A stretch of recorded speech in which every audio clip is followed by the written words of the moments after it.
What is going on, chat? Welcome back to another video. You already know my name is King Caleb, and today we're, hair braided, you know what I'm saying? We was looking beat in them, in them other videos. But speaking of them other videos, y'all, we reached 2,000 views on our first video, and it was a reaction. I can't even believe it. And I gotta make this, I'm trying to make this video before I go to work real quick. If I go to King Caleb, you know what I'm saying? So I go to King Caleb. My shit gonna come up, right? Shout out to y'all for this 170 views on this, you know what I'm saying?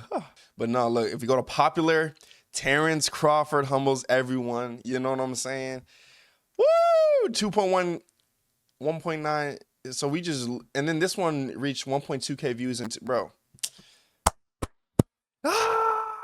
I'm honestly really excited, and I just want to keep it going. I know I haven't posted in 2 weeks, but I was really trying to let my videos grow. You know what I'm saying? And one of the topics I can talk about a lot is Merge, guys. We just gonna see what he was right about, because I think he's a very real intellectual in the music industry. I think this nigga, he's one of them ones. You know what I'm saying? He's been one of them ones, but we just gonna get into it, and then yeah. Where hip-hop is going. Now, with everything happening in the culture, it's starting to look like his worst predictions are playing out in real time. So you gonna transform the industry that's dying? No. You gonna try to transform the dying industry by giving away free shit. What's the dying industry? Music. Yeah, music's over. Do you think the music industry is gonna last much longer? As far as what? As a concept. Oh, nah, it's over with. Yeah. Yeah, it was over when Mike turned white. That was the sign. A few months after the Kendrick and Drake beef took over the internet. What y'all know about that? And I know they, I know in the new movie they actually went into that scene. So no spoilers. Vince Staples quietly said something most people ignored at the time. To him, the real issue wasn't two artists going at it. It was how easily the culture got distracted while bigger things were happening behind the scenes. Hey, who you think winning between Drake and Kendrick? You don't want to know how I feel about that shit, bro. All right, look, get with me after the... You really want to know how I feel about that shit? Feel? I want to know. Yeah. I think, so I'm signed to Universal, right? Yeah. I've been signed to Universal since I was 17. I haven't got a back end. That means when you turn in an album, they give you payment. I haven't got a back end since 2017, 18. Damn. So I done been on the same record label for 13 years, so to say.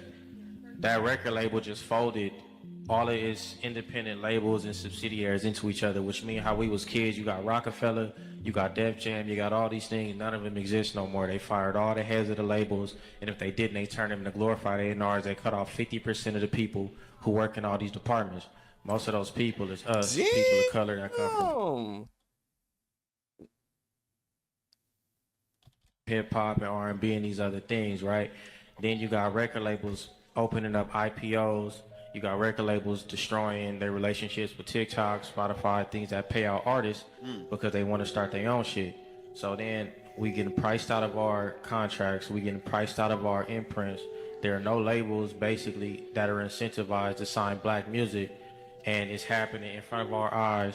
And while Taylor Swift is fighting for people to be able to have streaming money, niggas is on the internet arguing with each other about some rap shit. Vince was frustrated with the whole thing because while Damn, y'all, I didn't even know that, bro. That and then yeah, that kind of puts it in perspective too. Like, y'all niggas think it's just a rap thing and it's a fucking R&B thing or it's a singer thing. No, bro, they getting every single body, bro. Everybody. Bro, Taylor Swift is arguably a billionaire, bro. One of the few singers who are actually a billionaire. And it's like, they fucking her pockets up too? Was happening, rappers were getting squeezed out of fair deals, and jobs in the music industry were being cut, especially for black people. So engaging in what will not actually move the culture forward seems pointless. I mean, because it's not that they don't know how to. They know how to handle the big money, these companies, but they don't know how to artist. They know how to be ahead of art or above art. I don't know, whatever you want to say. Unfortunately for Vince, dying, right? one of the biggest OGs in hip hop seems to share the same sentiment. We love the excitement, and I love the sparring and the music you get. But in this day and age, it's so much negative stuff that comes with it. They almost wish it didn't happen. Now, people that like Kendrick hate Drake. Yeah. no matter what he makes. And it's like, I don't know if I love that. Yeah. I don't know if it's helpful to our growth. And looking back at it now, it's hard to say he was wrong. The conversation around rap has shifted from genuine discussion to picking sides and tearing the other down, whether it's justified or not. It's less about the music and more about dick riding your favorite. What makes it worse is the growing idea that some of this negativity is being amplified on purpose. Let me tell you how hate campaigns work. I know one was being done on Cardi. During Cardi's last tour, there was people paying to shit on Cardi. They were trying to have me post at Cardi's Complex Con when him and The Weeknd popped up and they did Timeless and previewed, I think maybe Rather Lie. They wanted me to post, they sent me something and it was like the back of the crowd where like 0 people or no people are, or there were by the door where people are walking out and they were like, look, Cardi's playing on stage and people are walking out. Put that out, probably about like 15 grand. I said, bro, Cardi's my friend. I'm not posting that. And I told Cardi this too. Cardi knows this. I told Cardi, I said, Cardi, they wanted me to post this. Also, I like to see where this is coming from. That means there's some other entity that got so much money, not only to promote their own, they got money to try to make someone else who they might be competing with not look good. Cardi's not a media guy like that, but I talked to enough people, I figured out kind of where it was. People do hate campaigns. I got offered one on A$AP Rocky, and I told them no to. Number one, I'm trying to do an interview with him. What do I look like? You know how much bread you gotta have to just fully push your own music? And then hate on the next nigga, bro. That's millions, bro. Millions. Just putting a hate piece of, well, it's kind of factual. It's about his numbers. No, I'm not doing it. But yeah, these things happen. I'm not gonna lie. At some point, Vince has also questioned who gets to speak on hip hop, and more importantly, who gets niggas who aren't in hip hop. Because he recalls being asked a question on a red carpet that made him question. Newsflash. Especially niggas like me and other reactors and shit like that. Like, nigga. The quality of journalism in the hip hop space. So what was the moment you fell in love with hip hop? I'm still waiting on that moment, but I like it a lot. I think it's just been around forever. Okay. I'm black. You don't got to make that decision. And so, it's just how it happens. But, I appreciate everything is done for me. And, I'm going to make it for a very long time, hopefully. While we can argue that the reporter was white and less informed about black culture, the same dumb questions, or even worse, are often asked by some black hip-hop journalists too. Sometimes it's so bad to the extent that hip-hop platforms can't even grasp a simple rap lyric. I'm trying to figure out if he's single. What? He said it. He said what? He said something about I took the wedding ring off her. You didn't hear that part? The lyric says, with each day that passes, I can feel my career coming first. Do I? Took the wedding ring off her finger and now I'm single. That might be an announcement. Vince later spoke to Sway about this, where he emphasized how important it is to have people in these spaces who actually understand what they're talking about. Without that, it becomes easy for the culture to be watered down. It ain't that many people that work within these spaces that even know what it's like to, I got asked a question the other day on the red carpet, and I'll keep it short. Lady was like, and I know she meant well, but she was like, what was it like to fall in love with hip hop? I'm like, I'm waiting for that moment. Like, I don't know what you mean. And they was like, oh, you don't love hip hop? I'm like, no, I'm black. Yeah. So I ain't never been introduced to hip hop. Like, how do you get introduced to hip hop when you black? I was born in 1993. It's not like it came out. Right. But you know what I mean? I had to get introduced to other things, but I feel like, it's just always grateful to have like people around who understand the elements of what's going on and what it takes to do this and craft it. Like, it just make it much more comfortable. Vince has also in the past been vocal about the negative influence hip hop has on the community, especially on younger listeners. The community. His point is simple. Young people are more impressionable than we like to admit. People tend to take whatever they hear or see in songs and run with it. He's seen it firsthand, from trends in style to behavior shifting with whatever is popular in songs at the time. So he urges rappers to be more mindful of what they say and put into their music.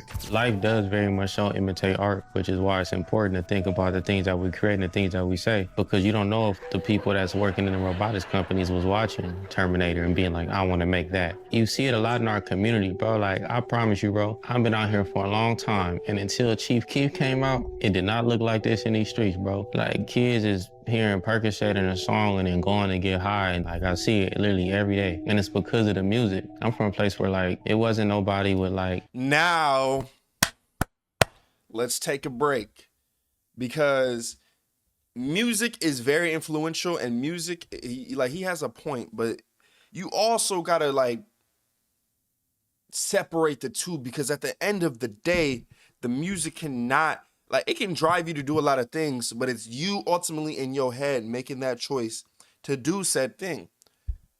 And I'm tired of niggas mushing it into one. But I understand what he's saying. Like, I understand that he's like, like, you do what you see, you do what you hear, right? But, like, I know a plethora of niggas, including myself, who listen to trap, drill, all that shit, and I don't act on it, bro. I don't want to go shoot a nigga up. I don't want to go, you know what I'm saying? Nigga, I love the beat. I love what they say. I love that they rapping about their life and their perspective. Like, niggas make it like, not saying Vince is like, you know what I'm saying? But I'm saying some niggas just make it like, they mush it all into one, nigga. No, that's what they want you to do, goofy. Like, if you know, you know. But like think for yourself. What the fuck? This music, like, music does affect you, but it should not affect you. Does that make sense? Like, yeah. You know, say like dreads and things like that. Long Beach was always like kind of alt, Los Angeles kind of street culture. As soon as the music changed, we looked just like everybody else, and that was very telling to me because growing up, we was like the place with the weirdos. You know what I mean? And then it just looked like everywhere else. It just shows that it's too much access. Even though it might not sound as interesting as it is, like I think it's important to live on an island. That gives us differentiation, and I feel like we don't have that no more. And it's kind of because of what we created. That concern goes beyond music and into film and TV as well. He's criticized how often Black stories are centered around trauma, violence, and struggle, as if that's the only version of the culture that gets attention. Black people in general, cuz we sell trauma. Every hot movie, every TV show for the majority. That's why Atlanta was so fucking important. And it has traumatic elements, but it's not just straight up, nigga, my life is trash. 12 Years a Slave, Nat Turner movie, Django, Moonlight.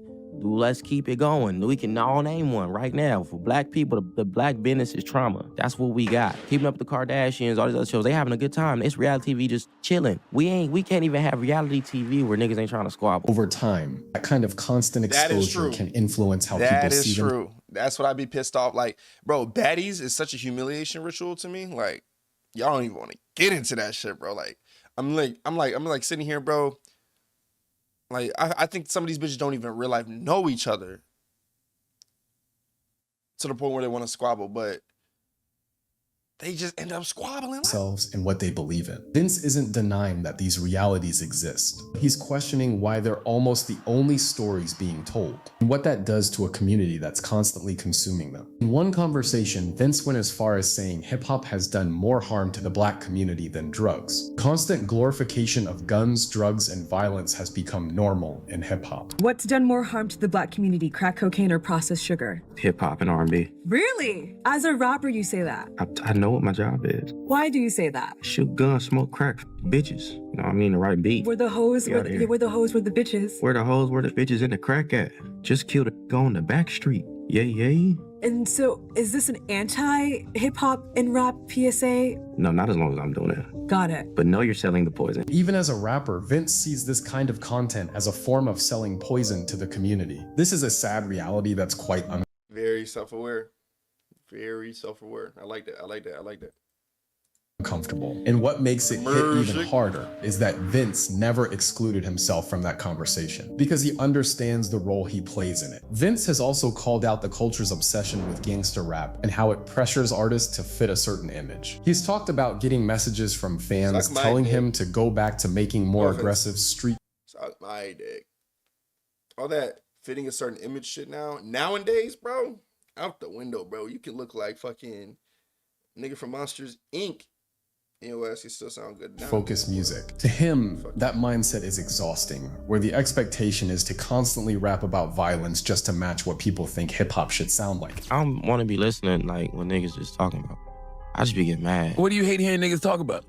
Just bullshit, like shit that don't mean nothing. Like, it's funny, like I be getting the most random messages from the most square niggas like, hey bro, you need to get back to that gangster shit. Like, if you don't shut your bitch ass up, like, what do that even mean? You know what I'm saying? They want you to talk about busting them guns, man. Hey, why you ain't killing nigga on this album, man? I'm not fucking with it. It's like, I be over that, bro, just because that shit is so draining, man. Absolutely. From day to day, man, that shit's trash. So it's people that's not about that life hitting you up. Nobody's about that life for the most part. What makes it more ironic in Vince's eyes is that a lot of the people demanding that content don't actually live that lifestyle.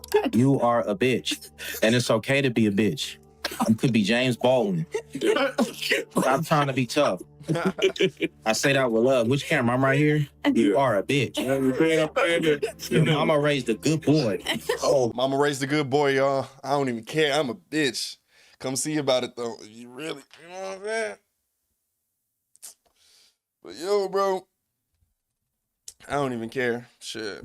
Ain't that? You're embarrassing granny. I'm raised a Niggas good don't man want over to be here. good men anymore. You a good, kind-hearted soul. You got a good heart, my nigga. I'm trying to be tough. You are a bitch. If you step back and look at it, a lot of what Vince warned about is already happening. Hip-hop conversations feel more divided than usual, and the line between authenticity and performance keeps getting thinner. And I can't help but wonder whether it's time to go back to when hip-hop used to be the realest genre of And then music. they got this nigga Anthony on here, bro. The hater of all things. No, I'm just kidding. Nah, he just has a very strong opinion about a lot of music. Like I said, y'all, that was that. I just woke up. Face look crazy. You already know where to go or what to do. I just get in my mode when I do my reactions, so I don't care what I look like too much. But yeah, y'all, what y'all think, bro? Is hip-hop really dying? Shit, it's in the process of, I think it's already at 50 HP, 44 HP. You know what I'm saying? So, yeah. Let me know what y'all think in the comments below, and I'll catch y'all later. Bye-bye.